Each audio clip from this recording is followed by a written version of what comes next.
Très heureuse de vous savoir nombreux devant vos postes téléviseurs. Mesdames et messieurs, bienvenue dans cette grande édition du journal universitaire qui clôture la semaine. Mixité de l'habitat et incidence environnementale dans les quartiers de Matete, Lemba et Kisanso, liens environnementaux dans les espaces urbains fragiles, c'est le titre de la thèse de doctorat soutenue publiquement par le chef des travaux Sylvain Kanta de la faculté des sciences, département des géographies, sciences de l'environnement de l'université pédagogique nationale. Grande distinction, c'est la mention obtenue par les candidats à l'issue de son évaluation. Georges Andilumbi et Christian Tupomba pour le reportage.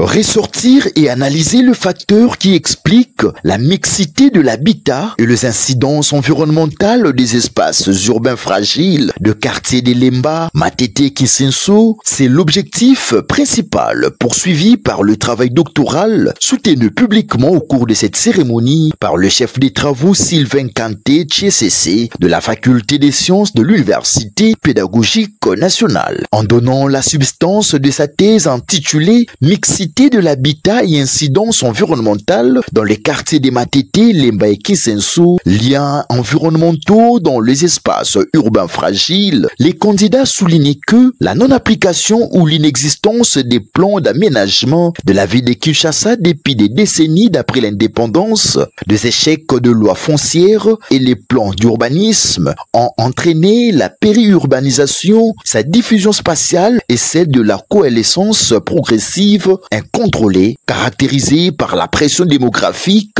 vertigineuse et irréversible, par l'occupation dispersée et spontanée des zones géomorphologiques hautes et basses, surtout non propices à la construction. En outre, la croissance urbaine rapide et non planifiée de communes d'études a engendré une mixité de l'habitat marquée par la coexistence de logements formels et informels, a-t-il conclu. Au terme de l'évaluation minutieuse du travail et la délibération du jury à huis clos, le récipiendaire a été proclamé docteur en sciences, orientation environnement.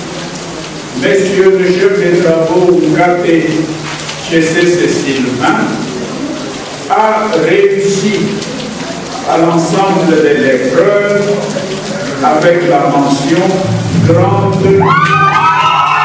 Motif de son couronnement par le secrétaire général à la recherche de l'Université pédagogique nationale pour jouir de son nouveau titre. Face à la situation désastreuse présentée par le travail, le nouveau docteur propose ce qui suit. Aujourd'hui, tous les milieux de vie de la ville de Kinshasa sont fragmentés, insalubres, atomisés.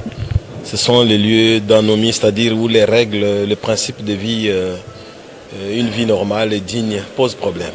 La pauvreté est à la base de beaucoup de problèmes, le manque de sanctions, le manque de suivi, l'inconscience même des populations. Parce que si vous regardez toute la vie de Kinshasa aujourd'hui, où nous vivons dans les déchets. Ce sont les causes principales, il y a tant d'autres. J'ai proposé beaucoup de choses dans le travail. Il faut une participation communautaire. D'abord, les normes qui existent ou les textes réglementaires qui existent doivent être respectés, doivent être pratiqués. Il faut que des nouvelles normes, de nouveaux principes puissent être mis en place. Il faut qu'il y ait suivi, il faut qu'il y ait évaluation, déguerpir ceux qui habitent les espaces impropres. Savoir gérer les déchets, la population doit se prendre en charge.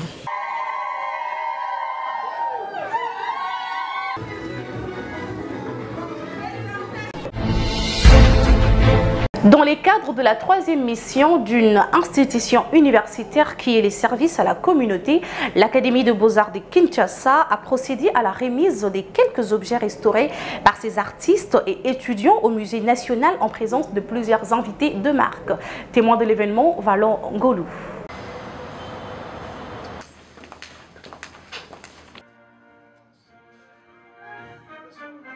19 œuvres d'art ont été restaurées par l'Académie des Beaux-Arts de Kinshasa, que dirige le professeur Pichdi Henri Kalama, et restituées à l'Institut des musées nationaux du Congo par l'entremise de son directeur général, Simon Siala Siala, ce mercredi dernier, au musée national de la RDC. Ainsi, l'Académie des Beaux-Arts est comparable aux cliniques universitaires pour la sauvegarde du patrimoine culturel congolais. Partenariat gagnant entre l'Académie des Beaux-Arts et l'Institut des Musées nationaux du Congo. Comme vous le savez, nous sommes des citoyens et dans notre engagement citoyen, nous faisons en sorte que notre collaboration puisse pérenniser notre patrimoine. C'est ainsi que l'IMNC, qui a confiance en l'Académie des Beaux-Arts, confie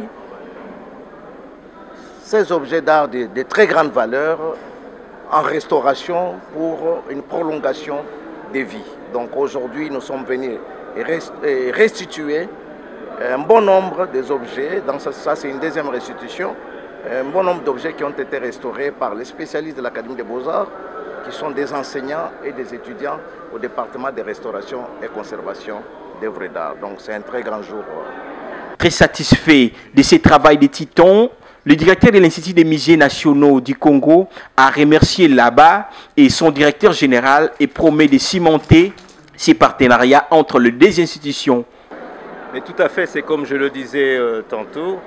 En fait, l'Institut des musées nationaux du Congo est disposé. C'est une pépinière là où les scientifiques de l'Académie des Beaux-Arts viendront mettre en application tout leur savoir de ce qui entoure de notre patrimoine culturel.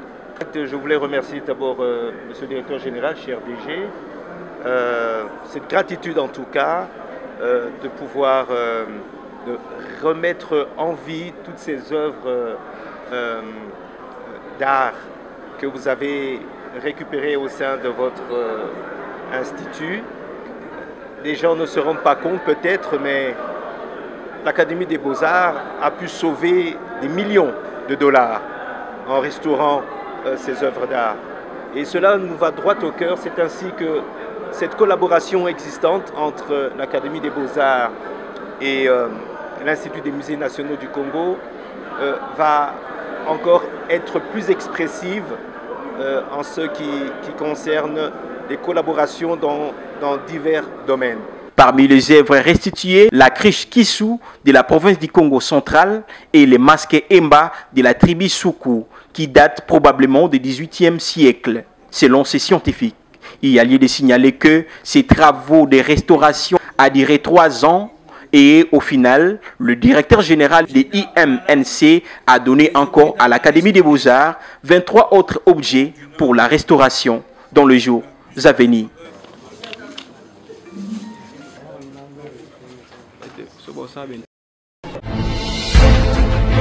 Parlons à présent de la signature d'un protocole d'accord entre l'Institut supérieur d'informatique, programmation et d'analyse, ISIPA, dirigé par Martin Ekanda Odimba, et l'Institut Congo Technologie UCTEC de Brazzaville, dirigé par Chanel Cédric Goma.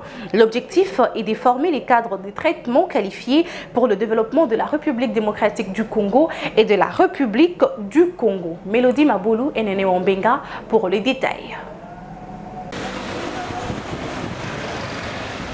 C'est le but ultime de former le futur cadre hautement qualifié et leurs outils de notions approfondies dans le domaine d'informatique que l'ISIPA, dirigé par M. Martin Ekanda Odimba, et l'Institut Congo Technologie de Brazzaville, dirigé par M. Chanel Cédric Goma, ont signé un partenariat reposant sur la mise en œuvre des actions conjointes qui déterminent les axes et modalités de travail dans le domaine de la formation, de la recherche et la diffusion des connaissances pour les apprenants de ces deux institutions universitaires. Après présentation de ces deux établissements universitaires, le PDG de l'ISIPA et de l'Institut Congo Technologie ont procédé à la signature de la convention, reliant ainsi leur savoir-faire au bénéfice des étudiants. Ceci en signe d'amour et de fraternité existant déjà entre les deux peuples. Satisfaits de ces liens scientifiques, les responsables numéro 1 des établissements subventionnés se sont exprimés en ces termes. Ce partenariat avait été initié du vivant du père fondateur de l'ISIPA, Martin Ekanda Odimba. Nous n'avons fait que parachever ce qu'il avait commencé. Et l'objectif étant toujours de prendre ce qu'il y a de meilleur ailleurs et l'ajouter à ce que nous avons déjà. Et de l'autre côté, il y avait aussi ces mêmes désirs. Et ici, nous avons voulu unifier au niveau des programmes, donc le programme de cours pour nos étudiants, pour notre jeunesse, la jeunesse des deux côtés du fleuve Congo. Et donc, je suis très heureux. Qui existe depuis 1975, donc je dirais qu'une école expérimentée. Voilà, donc c'était logique que nous allions signer avec une école qui est très réceptive, une école qui a de l'expérience. Et nous avions hier visité les locaux du ZIPA, les infrastructures qu'ils ont mises en place. Et tout de suite, nous sommes tombés sur ce charme. Et il a fallu que nous puissions signer ce partenariat. Déjà, le PDG de l'ISIPA venait de vous dire que d'ici là, nous allons recevoir deux étudiantes de l'ISIPA au Congo-Brazzaville pour les stages. Donc il y a plein de choses qui se trouvent dans nos conventions que nous allons exécuter au fur et à mesure. Notons que cette cérémonie s'est clôturée par une photo des familles.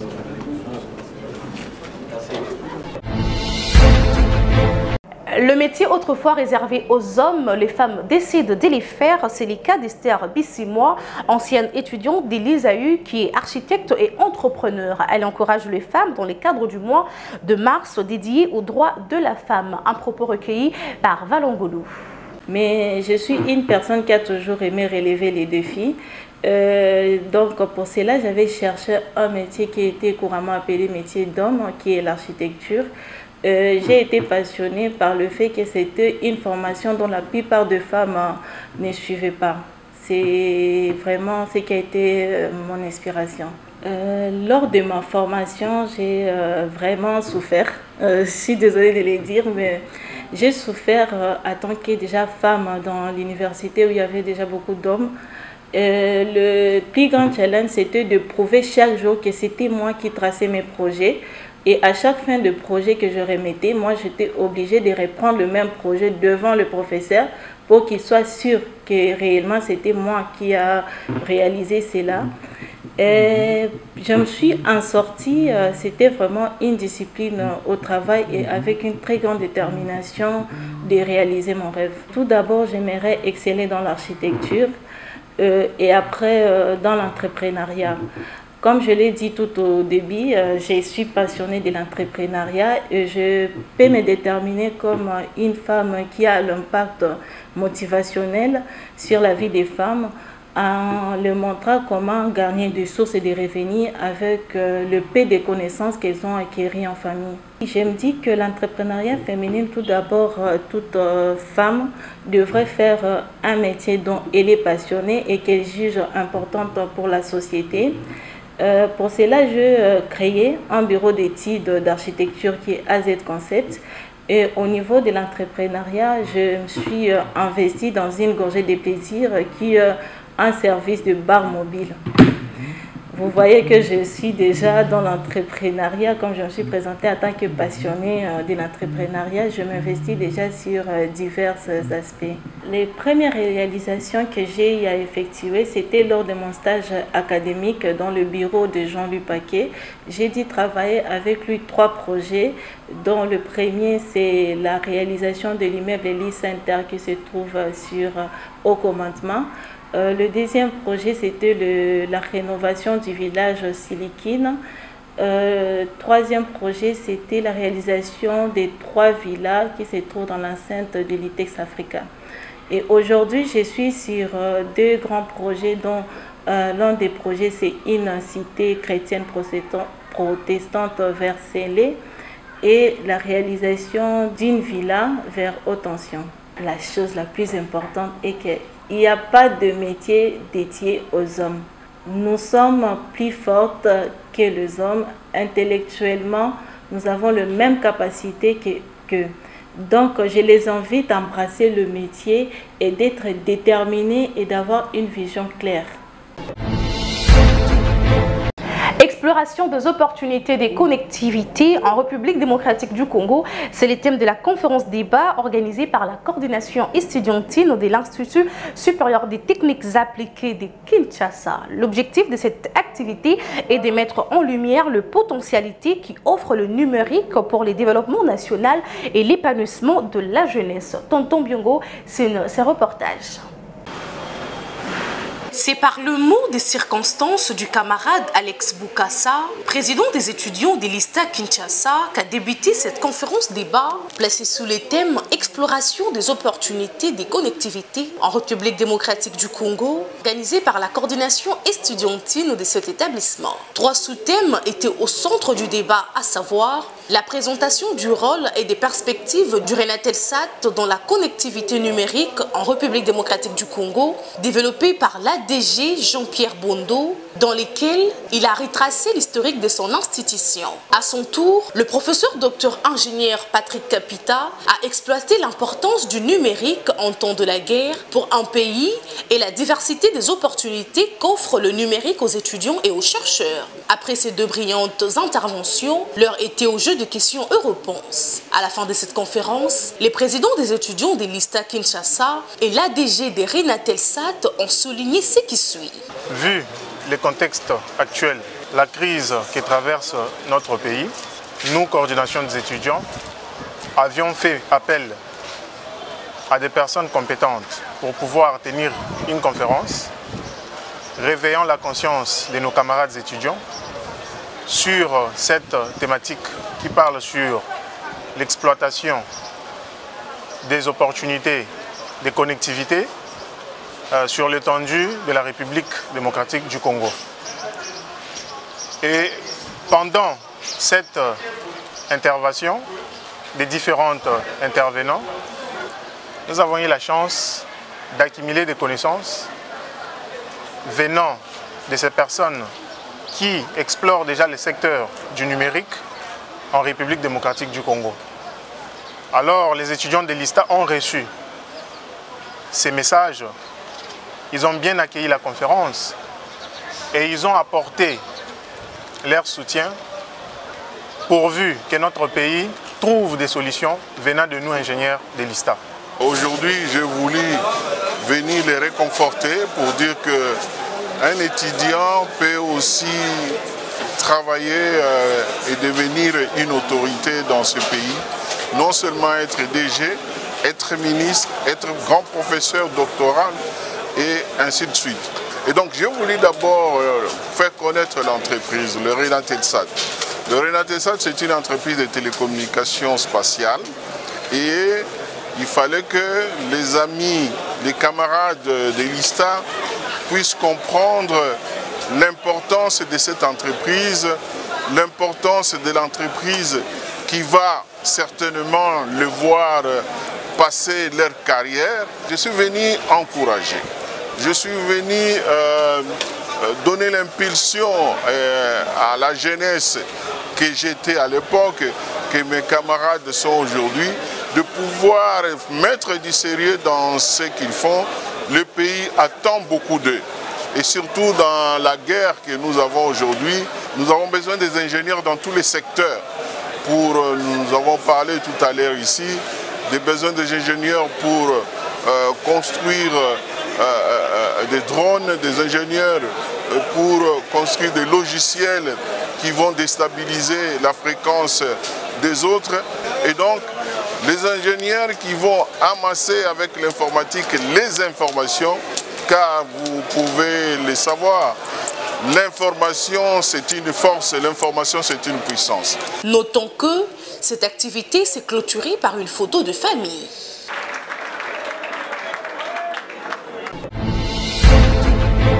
Changeons de chapitre à présent, le club de gynécologie obstétrique et autres initiatives a clôturé les symposiums internationaux de 2 jours placés sous les thèmes vers une médecine inclusive, défis et perspectives. Cette cérémonie a eu lieu dans la salle de HJ Hospital devant plusieurs professionnels de santé et autres personnalités. Nisha Kalunga nous fait le point.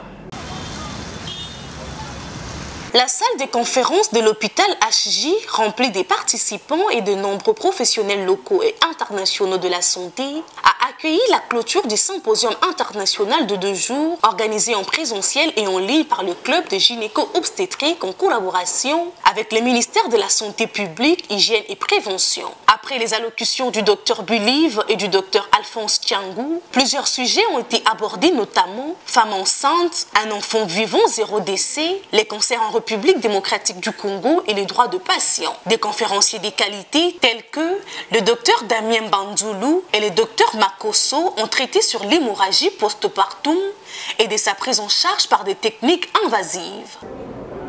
Le moment d'accouchement, c'est aussi un moment dramatique. Et il doit aller à temps pour être pris en charge par des gens compétents. Et l'accouchement doit être dirigé. À ce moment-là, tout se passe normalement.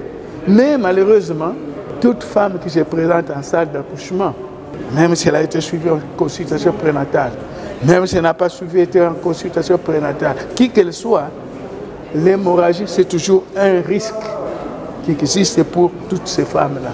La femme doit avoir beaucoup de sang avant l'accouchement. Quand elle a beaucoup de sang, au moment où elle va accoucher, elle va perdre un peu de sang, mais on va maîtriser la situation rapidement.